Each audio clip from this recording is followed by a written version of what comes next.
దైవ మర్మములు.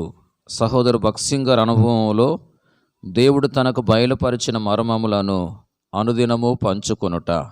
ఫిబ్రవరి 11. ఈరోజు వాక్య భాగము.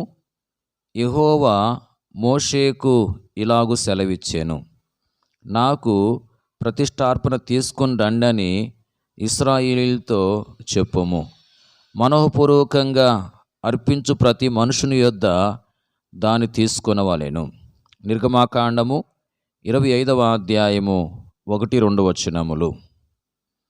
దేవుని పని కొరకు గాని ఆయన పరిశుద్ధాలయము కొరకు గాని తప్పుడు ఉద్దేశముతోనూ బలవంతముగాను ఇచ్చు ఏ అర్పణను ఆయన అంగీకరింపడు.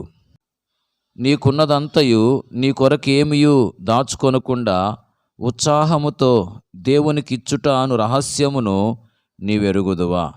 నీకున్న శ్రేష్టమైన దాన్ని దేవునికి ఇష్టపడేదవా? మనఃపూర్వకంగా అర్పించే అర్పణయే నాకు కావాలనని దేవుడు చెప్పాను. ఇందులో ఒక రహస్యం ఉన్నది.